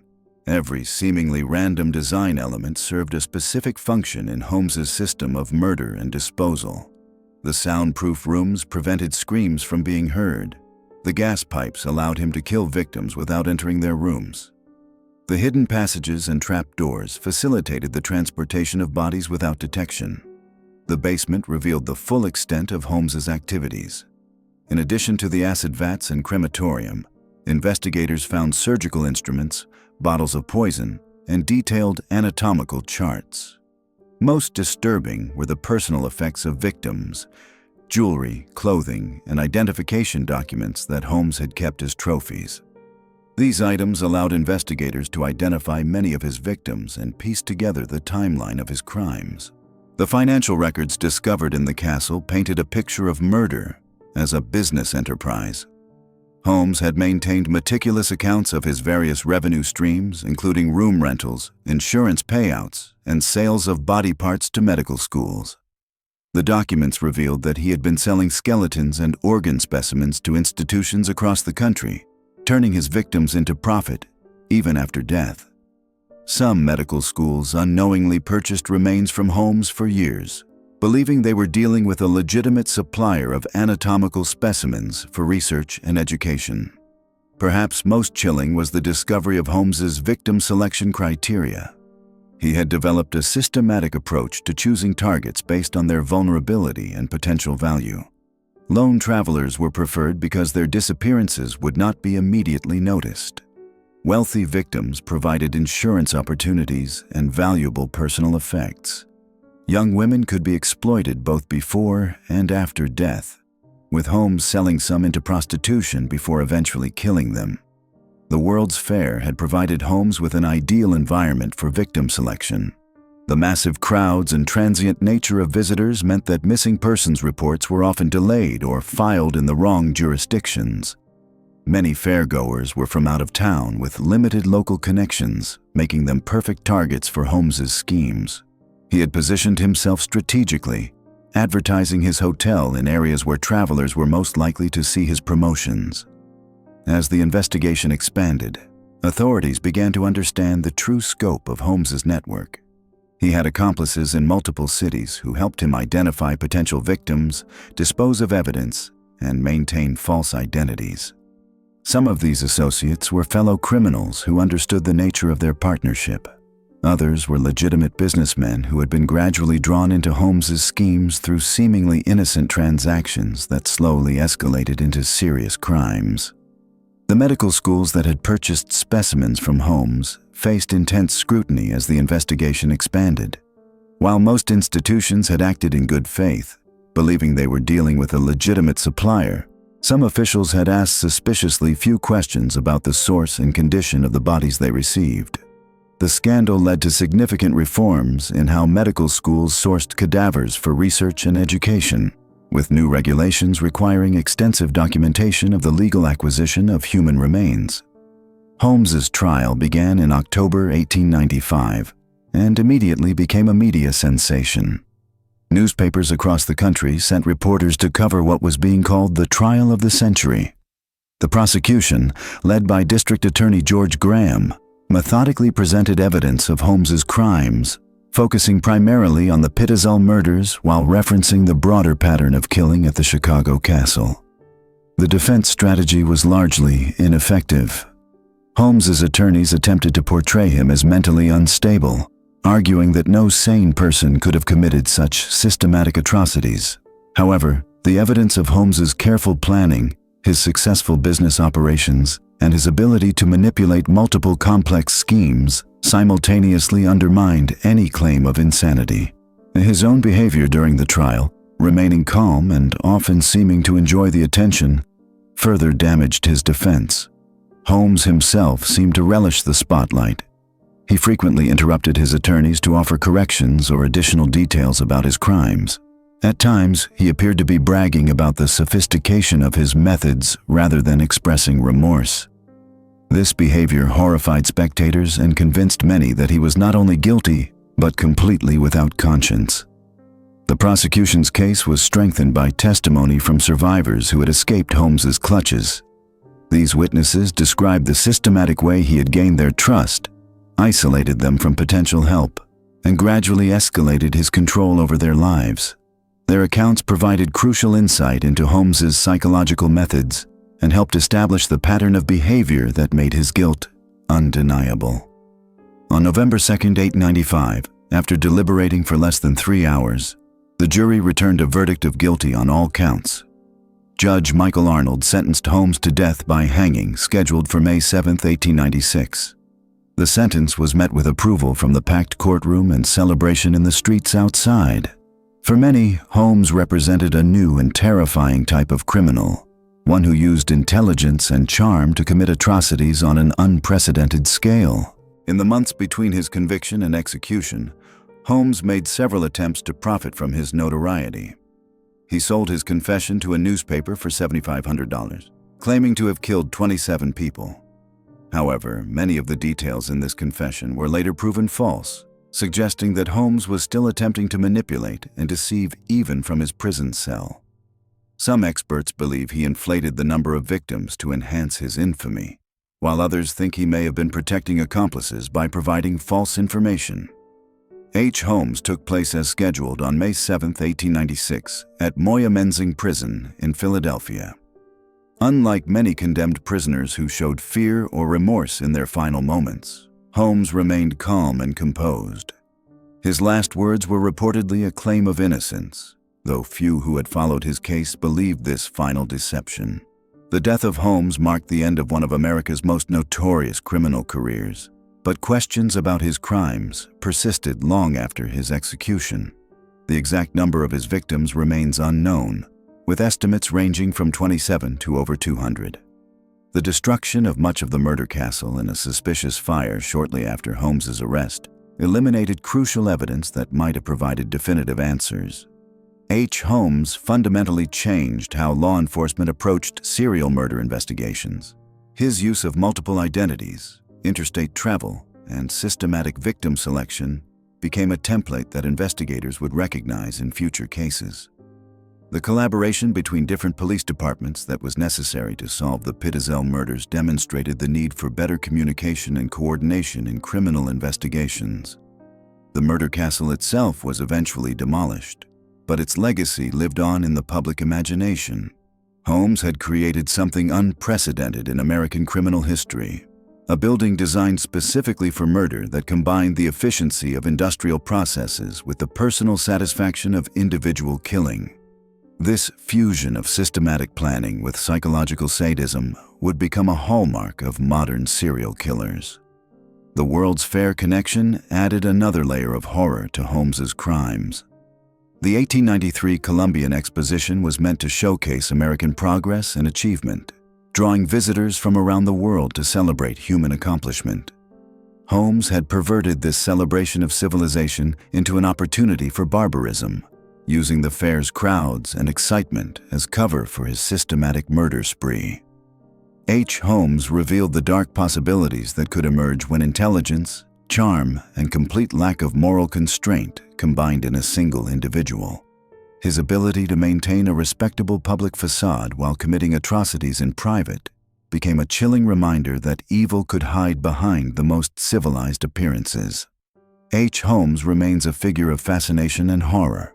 His crimes marked a turning point in American criminal history, introducing concepts of serial murder and systematic killing that would unfortunately become all too familiar in the decades that followed. By the summer of 1895, the walls were finally closing in on America's most methodical killer. Benjamin Pitzel's death had unraveled the careful web of deception Holmes had spent years constructing, and now the full scope of his crimes was about to be exposed in ways that would shock even the most hardened investigators. The Philadelphia police, initially focused solely on the insurance fraud involving Pitzel's death, soon realized they were dealing with something far more sinister. Detective Frank Geyer, assigned to locate the missing Pitzel children, began following a trail of evidence that would lead him through multiple states and ultimately back to the infamous murder castle in Chicago. Geyer's investigation revealed the chilling efficiency of Holmes's operations. The detective discovered that Holmes had systematically murdered 3 of Pitzel's children, Alice, Nellie, and Howard, in different cities as he moved across the country. Each killing had been carefully planned and executed with the same cold calculation that characterized all of Holmes's crimes. The children, trusting their father's supposed business partner, had no idea they were being led to their deaths. When authorities finally obtained warrants to thoroughly search the Chicago building that locals had begun calling Holmes's castle, what they found defied belief. The structure was indeed a purpose-built killing machine, designed with the methodical precision of an engineer and the twisted imagination of a madman. Secret passages connected rooms throughout the building, allowing Holmes to move unseen between floors. Gas lines had been installed in guest rooms, controlled by valves in Holmes's private office, enabling him to asphyxiate victims at will. The basement revealed the most horrifying evidence of Holmes's systematic approach to murder and body disposal. Investigators found acid vats large enough to dissolve human remains, a crematory furnace for burning bodies, and dissection tables where Holmes had performed his grisly work. Surgical instruments were neatly arranged alongside construction tools, creating a macabre workshop where human beings had been reduced to mere materials for Holmes's various schemes. Perhaps most disturbing was the discovery of detailed records Holmes had kept of his crimes. Like a businessman tracking inventory, he had documented his victims, their methods of death, and the disposal of their remains. Some bodies had been sold to medical schools, others stripped of flesh and sold as articulated skeletons, and still others had simply vanished into the acid baths or crematory flames. The financial records revealed the true scope of Holmes's enterprise. Beyond the murders committed for personal gratification or convenience, many killings had been purely business transactions. Holmes had taken out life insurance policies on numerous victims, collected on their deaths, and then profited again by selling their remains. He had operated what investigators would later describe as America's first commercial murder operation. As news of the discoveries spread, the American public struggled to comprehend the magnitude of Holmes's crimes. Newspapers, constrained by the moral sensibilities of the Victorian era, could barely hint at the full horror of what had been uncovered. The Chicago Tribune wrote cautiously of unspeakable discoveries and evidence of systematic atrocity, while readers filled in the terrifying details through whispered conversations and their own dark imaginations. The investigation also revealed how Holmes had exploited the social conditions of his time to perfect his killing methods. The 1893 World's Fair had provided him with a steady stream of victims, travelers, and visitors who would not be immediately missed. The rapid growth of American cities had created anonymous urban environments where people could disappear without trace. The emerging consumer culture had made possible the complex web of credit, insurance, and business relationships that Holmes manipulated to fund and conceal his crimes. Holmes's targeting of women reflected both the vulnerability of females in late 19th century society and his particular skill at psychological manipulation. Many of his victims had been seeking employment, independence, or escape from difficult circumstances. Holmes had presented himself as a benefactor, offering jobs, housing, and security, only to trap his victims in a nightmare from which there was no escape. The efficiency of Holmes's operation was perhaps its most chilling aspect. He had created systems for every phase of his crimes, from the initial selection and grooming of victims to their murder and the disposal of their remains. The murder castle itself was a testament to this systematic approach, with its hidden chambers, gas lines, acid vats, and crematory facilities, all designed to facilitate killing on an industrial scale. During his trial, Holmes displayed the same cold intelligence that had made his crimes possible. He showed no remorse for his actions, instead treating the proceedings as an intellectual exercise. When questioned about specific murders, he would often correct investigators on minor details while showing complete indifference to the human suffering he had caused. His demeanor suggested a man who viewed his victims not as human beings, but as raw materials for his various enterprises. The psychological profile that emerged during the trial revealed Holmes as perhaps America's first true serial killer in the modern sense. Unlike criminals driven by passion or desperation, Holmes killed methodically and repeatedly, apparently deriving satisfaction from both the act of murder and the complex schemes that surrounded it. His crimes showed clear evidence of planning, escalation, and what psychologists would later term a complete absence of empathy. The legal proceedings against Holmes were complicated by the sheer scope of his crimes and the difficulty of proving specific murders when so many bodies had been destroyed. Ultimately, he was convicted and sentenced to death for the murder of Benjamin Petitzel, though investigators believe the true number of his victims might never be known. Estimates range from 27 to over 200 people, with the actual figure likely falling somewhere between these extremes. H. Holmes was executed by hanging at Moyamensing Prison in Philadelphia. Even in death, he remained an enigma. His final statement was brief and showed no acknowledgement of the suffering he had caused. Some witnesses reported that he appeared calm and collected, maintaining the facade of respectability that had served him so well in life. The execution of Holmes marked the end of one of the most disturbing chapters in American criminal history, but it also raised troubling questions about the nature of evil and the vulnerability of civilized society to systematic predators. Holmes had demonstrated that beneath the veneer of progress and prosperity that characterized the Gilded Age lurked possibilities for human depravity that few had imagined possible. The murder castle itself was partially destroyed by fire shortly after Holmes's arrest, though whether by accident or design was never determined. The remaining structure was eventually demolished, but the site retained a sinister reputation for decades. Local residents reported strange occurrences and an atmosphere of dread that seemed to linger over the property, as if the ground itself had been poisoned by the atrocities committed there. The Holmes case fundamentally changed American law enforcement's understanding of serial crime and criminal investigation. The methodical approach taken by Detective Geyer in tracking the Pittizel children became a model for future investigations, while the evidence gathered from the murder castle helped establish new standards for crime scene analysis and documentation. The case also had a profound impact on American popular culture and the national psyche.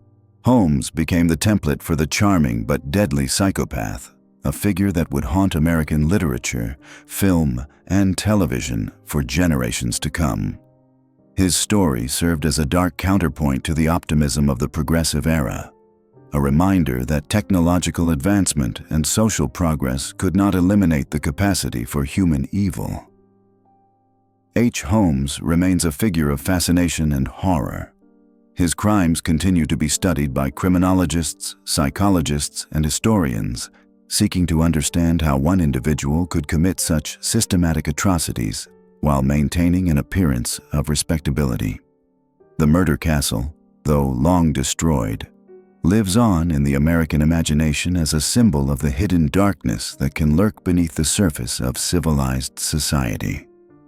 H. Holmes serves as an enduring reminder of the importance of vigilance against those who would exploit our trust and prey upon our vulnerabilities.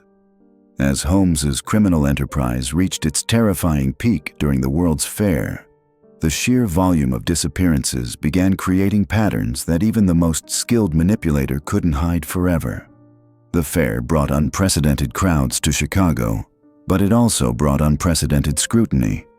Hotels were monitored for capacity, visitors were tracked for safety, and the sudden influx of missing persons reports created a paper trail that investigators couldn't ignore.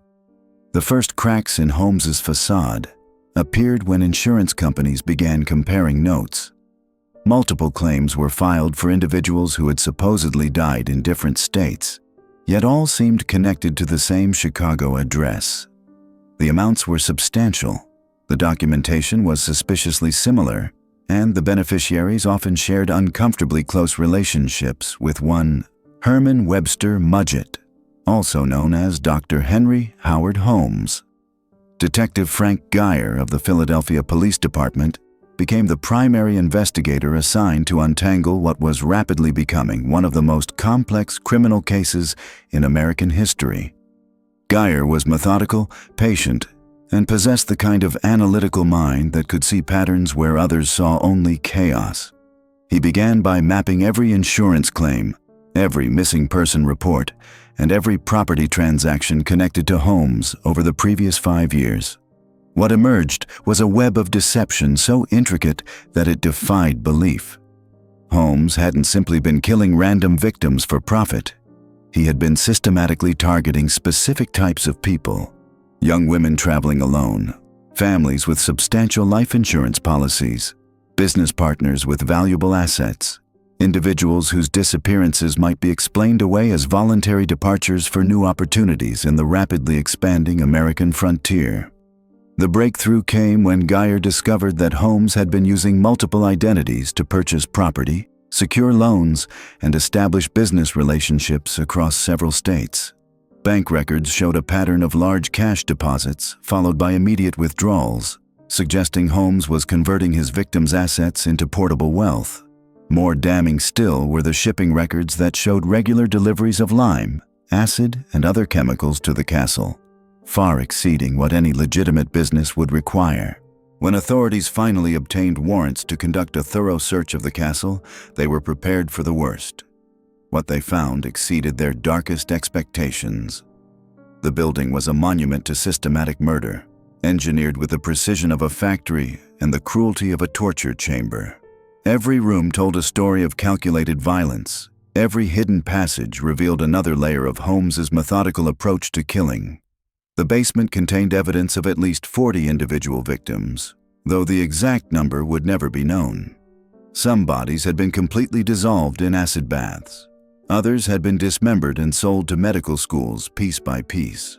Still others had been burned in the custom-built furnace that Holmes had installed specifically for disposing of human remains. The lime kiln in the basement showed traces of bone fragments, suggesting that Holmes had been reducing his victims to ash and powder for easier disposal.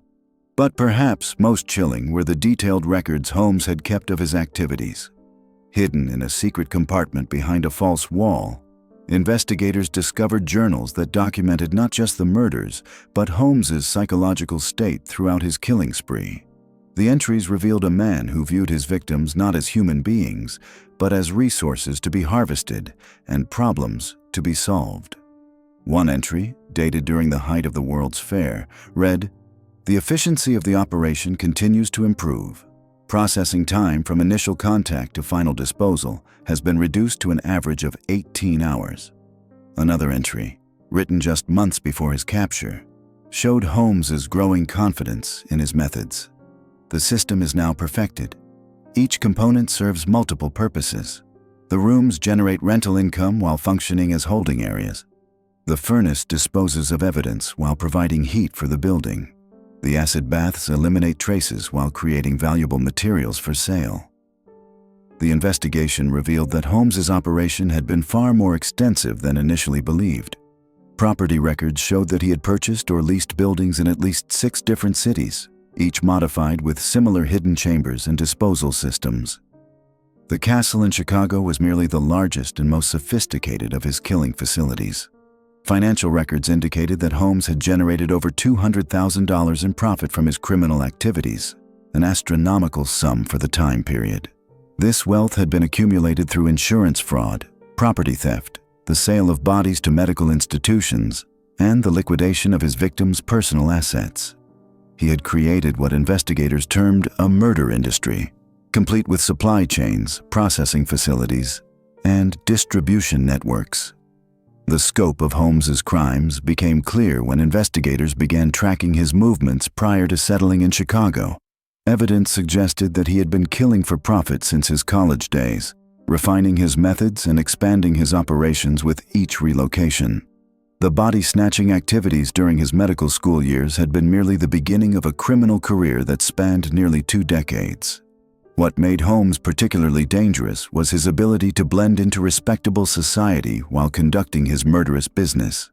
He was a member of several professional organizations, donated to local charities, and maintained friendships with prominent citizens. His neighbors described him as charming and helpful, always willing to assist with community projects or offer business advice to fellow entrepreneurs. This respectable facade allowed Holmes to operate with impunity for years. When victims disappeared, their families were often told that they had left voluntarily for new opportunities. When business partners vanished, their disappearances were attributed to failed ventures or personal problems. Holmes's reputation as a successful businessman made such explanations credible to authorities who had no reason to suspect the truth. The investigation also revealed the extent to which Holmes had corrupted others to assist in his crimes. Several employees of the castle were found to have been complicit in various aspects of his operation, though the exact nature of their involvement varied. Some had been coerced through threats or blackmail. Others had been gradually drawn into increasingly serious criminal activities, beginning with minor insurance fraud and progressing to active participation in murder. The most disturbing discovery was evidence that Holmes had been experimenting with different methods of killing, treating his victims as test subjects for various techniques. He had detailed records of how long different poisons took to work, which methods of strangulation were most efficient, and how various chemicals affected the decomposition of human remains. These experiments appeared to be driven not by practical necessity, but by scientific curiosity and sadistic pleasure. As the investigation continued, the true horror of Holmes's crimes became apparent. He hadn't simply been a killer motivated by greed or passion. He had been a systematic predator who had industrialized murder, creating efficient processes for identifying, capturing, killing, and disposing of human beings. The castle wasn't just a crime scene. It was a machine designed for the production of death, operated by a man who had turned killing into both an art and a science. The evidence against Holmes was overwhelming, but the man himself remained remarkably composed throughout the investigation and subsequent trial. He showed no remorse for his actions, no concern for his victims, and no fear of the consequences he faced. When questioned about his motives, he spoke of his crimes as business decisions, necessary steps in building the financial empire he had envisioned for himself. This cold calculation, combined with his obvious intelligence and charisma, made Holmes a figure of both fascination and revulsion for the American public. He represented something new and terrifying in the criminal landscape, a killer who operated not from passion or desperation, but from careful planning and systematic execution. As authorities closed in on Holmes in the final months of 1895, the master manipulator who had so carefully constructed his empire of death began to show signs of the psychological strain that would ultimately define his final act. The man who had once charmed victims into his castle with promises of opportunity and comfort now found himself trapped by the very systems he had exploited for so long. Insurance companies, medical institutions, and law enforcement agencies across multiple states had begun connecting the dots that formed a web of deception spanning nearly 2 decades. The investigation into Holmes reached a turning point when Philadelphia police, working with Chicago authorities, conducted their most thorough examination yet of the murder castle. What they discovered in those final sweeps went beyond even their most disturbing expectations. Hidden compartments that had escaped earlier searches revealed meticulous records that Holmes had kept of his victims, documenting not just their deaths, but his methodical study of their final moments. These journals, written in Holmes's distinctive handwriting, contained detailed observations about pain thresholds, the effects of various poisons, and anatomical notes that read more like scientific papers than the ravings of a madman. Detective Frank Geyer, who had been tracking Holmes's movements across the country, made perhaps the most significant discovery in a sealed chamber beneath the castle's foundation. Here, preserved in chemical solutions that Holmes had perfected over years of experimentation, were specimens that told the story of his evolution from opportunistic killer to systematic researcher of human suffering. The arrangement of these preserved remains suggested a mind that had moved far beyond simple murder into territory that contemporary investigators struggled to comprehend or categorize. What made these final discoveries particularly chilling was the evidence they provided of Holmes's long-term planning and his vision for expansion. Maps found in his private quarters showed locations across the United States where he had considered establishing similar operations. Correspondence with architects in New York, Boston, and even London indicated that Holmes had been planning to franchise his method, creating a network of purpose-built killing facilities disguised as legitimate businesses. The scope of his ambition suggested a criminal enterprise that could have claimed thousands of victims had it not been stopped. The psychological profile that emerged from these final investigations painted a picture of a man whose intelligence had been completely divorced from human empathy. Holmes had approached murder with the same methodical precision that a businessman might bring to manufacturing or that a scientist might apply to research. His victims were not people to him, but rather data points in an ongoing experiment that combined his fascination with death, his need for financial gain, and his desire to push the boundaries of what one human being could do to another. During his final interrogations, Holmes displayed a remarkable ability to compartmentalize his actions. He could discuss the technical aspects of his killing methods with the detached professionalism of a medical lecturer, while simultaneously expressing what appeared to be genuine confusion about why society viewed his actions as wrong. This cognitive disconnect revealed the true horror of Holmes's psychology. He had not simply chosen evil, but had systematically eliminated his capacity to recognize evil in his own actions. The evidence collected during these final months also revealed the extent to which Holmes had corrupted others. Several individuals who had worked at the castle over the years were found to have been complicit in various aspects of his operation, though the degree of their knowledge varied significantly. Some had been manipulated into participation through a combination of financial dependence and gradual exposure to increasingly disturbing activities. Others appeared to have been willing accomplices who shared Holmes's fascination with human suffering. Perhaps most disturbing was the discovery that Holmes had been grooming potential successors. Among his papers were detailed instructions for replicating his methods, complete with architectural plans, chemical formulas, and psychological techniques for victim selection and manipulation. He had apparently intended to pass on his knowledge to others who shared his particular combination of intelligence, ambition, and moral emptiness. This revelation transformed the case from the story of one man's crimes into evidence of something that could potentially reproduce itself. As Holmes awaited execution in Philadelphia's Moyamensing prison, he continued to manipulate those around him with the same skills that had enabled his crimes. He convinced several journalists to pay him for his story, though the accounts he provided were carefully crafted mixtures of truth and fiction, designed to enhance his reputation rather than provide accurate information. Even facing death, Holmes remained focused on controlling his narrative and maximizing his profit from the situation. The final weeks before his execution saw Holmes alternating between periods of apparent remorse and displays of the same calculating charm that had enabled his crimes. He would express regret for his actions in conversations with ministers and prison officials, only to be found later boasting to fellow inmates about aspects of his crimes that had not been discovered by authorities. This behavior suggested that even Holmes himself might not have fully understood the extent to which his prolonged deception had corrupted his relationship with truth. H. Holmes was executed by hanging at Moyamensing prison. His final words, according to witnesses, were a mixture of apparent confession and continued manipulation. "I am prepared to die. I have made my peace with God, and I hope that my death will bring some measure of justice to those I have wronged. But I want it known that the stories told about me have been greatly exaggerated." Even in death, Holmes continued to sow confusion about the true extent of his crimes.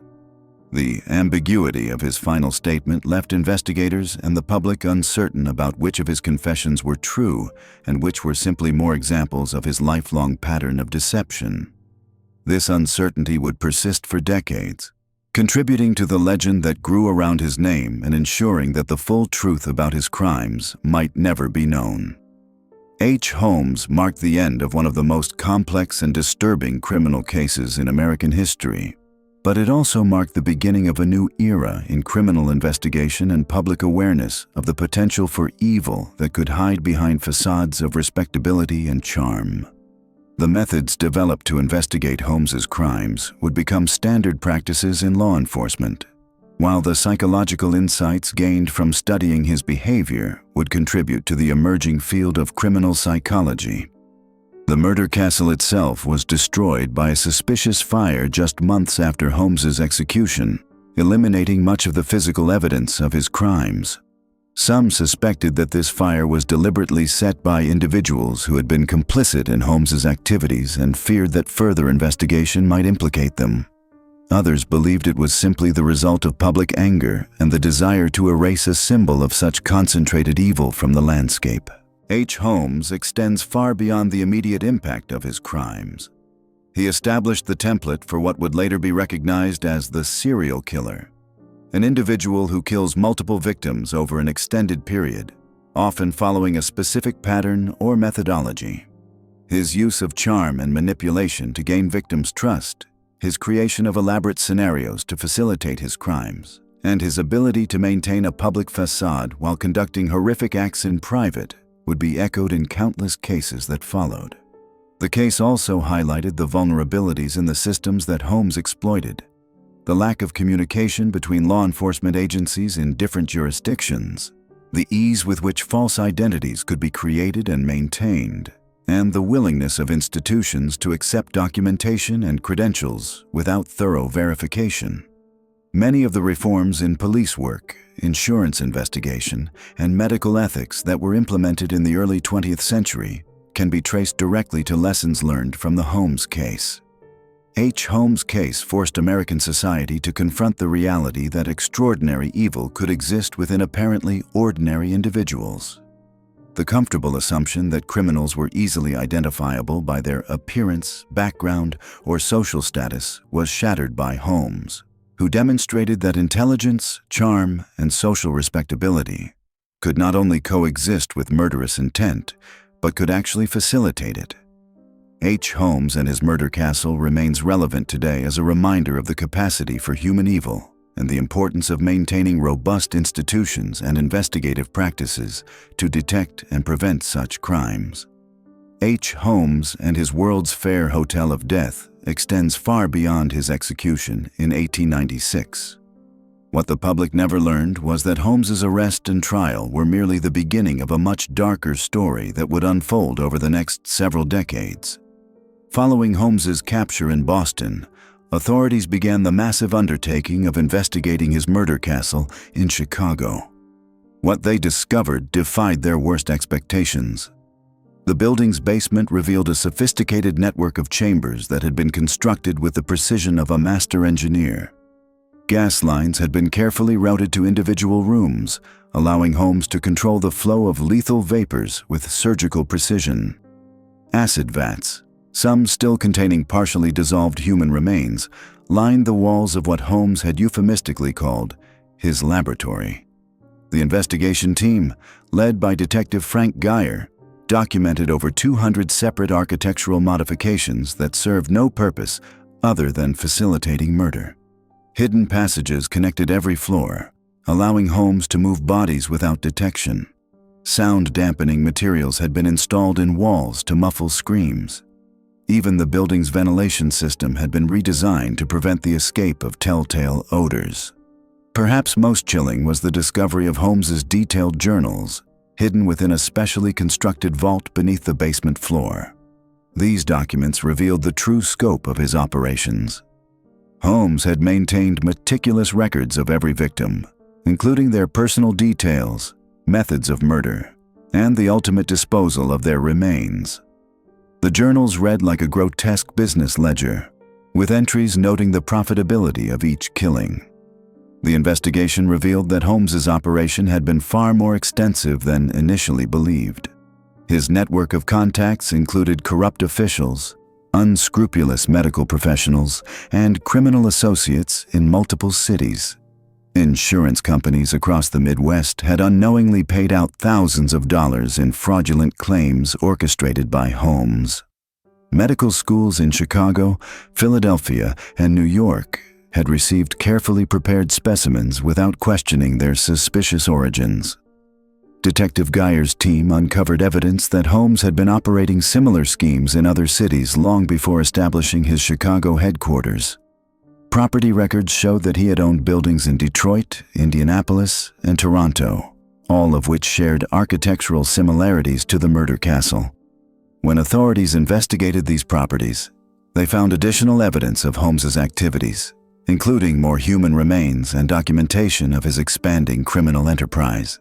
The psychological profile that emerged from these investigations painted a picture of a man whose intelligence and charm had masked an unprecedented capacity for evil. Holmes had demonstrated an ability to compartmentalize his activities, maintaining the facade of a respectable businessman while systematically murdering anyone who could serve his purposes. His victims included not only the vulnerable individuals he targeted specifically, but also business partners, employees, and even family members who had become inconvenient. The World's Fair had provided Holmes with a perfect hunting ground. The massive influx of visitors to Chicago created a pool of potential victims who could disappear without immediate notice. Holmes had strategically positioned himself to exploit this opportunity, advertising his hotel in newspapers across the country and offering rates so attractive that budget-conscious travelers could hardly refuse. His charm and apparent respectability had disarmed even the most cautious visitors. The scale of Holmes's crimes became apparent as investigators pieced together the full timeline of his activities. Between 1891 and 1894, during the height of his operations, Holmes had been killing at an average rate of 2 to 3 people per week. His victims included entire families who had checked into his hotel and simply vanished from existence. The efficiency of his disposal methods meant that many murders went undetected for months or even years.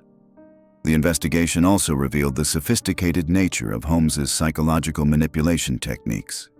He had studied his victims carefully, identifying their vulnerabilities and crafting personalized approaches designed to gain their trust.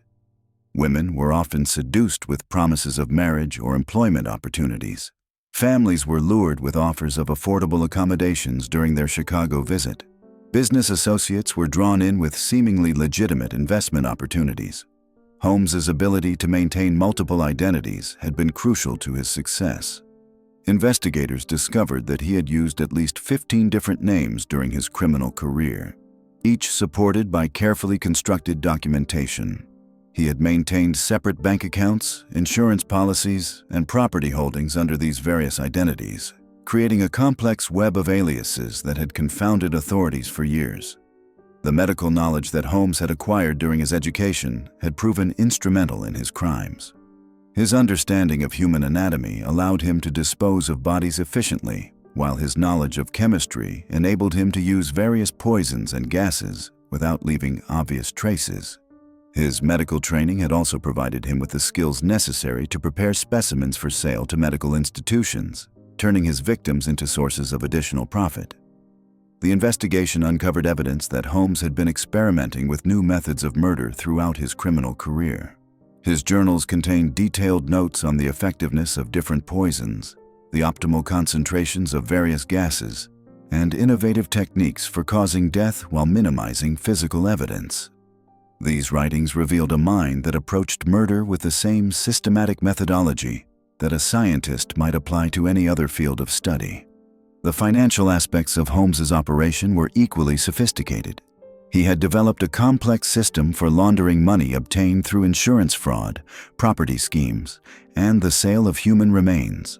His legitimate businesses served as fronts for these illegal activities, providing explanations for his apparent wealth and creating paper trails that obscured the true sources of his income.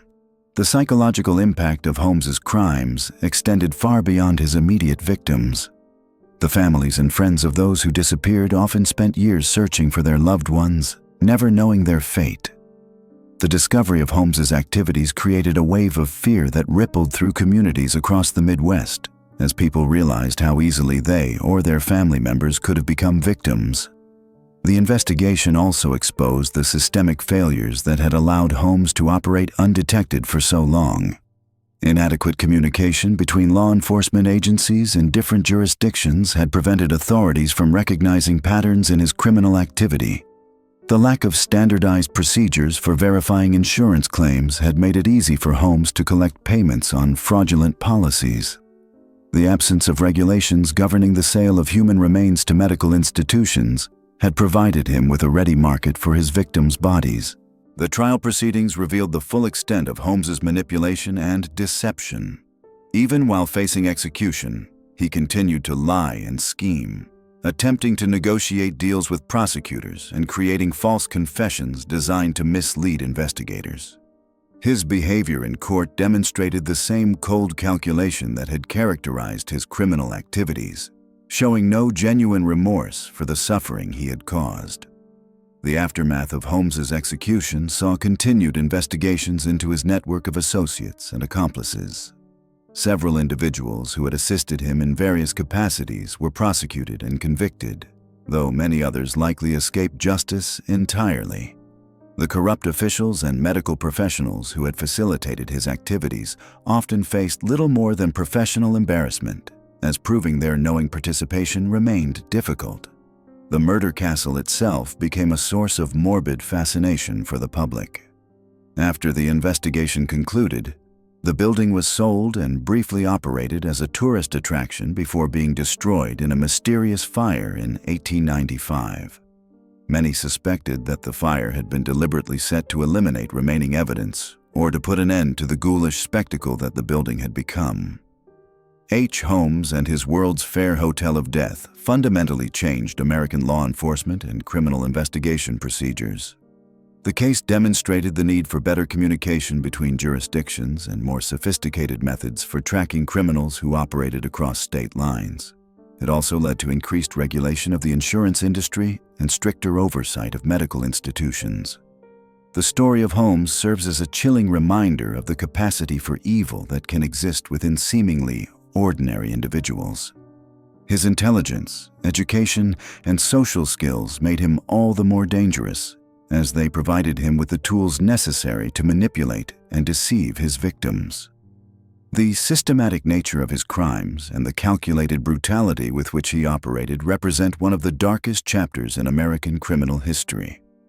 H. Holmes remains a figure of both fascination and horror. His crimes continue to be studied by criminologists, psychologists, and historians seeking to understand the mind of a serial killer and the social conditions that allowed him to flourish. The World's Fair Hotel of Death stands as a testament to the darkness that can lurk beneath the surface of civilized society, and a warning of the vigilance required to protect the innocent from those who would exploit their trust and vulnerability. The true horror of Holmes's story lies not just in the number of people he killed, but in the methodical, business-like manner in which he approached murder. He transformed killing from an act of passion or desperation into a calculated enterprise, treating human lives as mere resources to be exploited for profit. This cold, systematic approach to murder would influence criminal investigations for generations to come, as law enforcement officials learn to recognize the patterns and methodologies employed by organized killers. The investigation into Holmes's crimes also revealed the interconnected nature of criminal enterprises in late 19th century America. His success had depended not only on his own skills and cunning, but also on a network of corrupt officials, unethical professionals, and criminal associates who had enabled his activities either knowingly or through willful ignorance.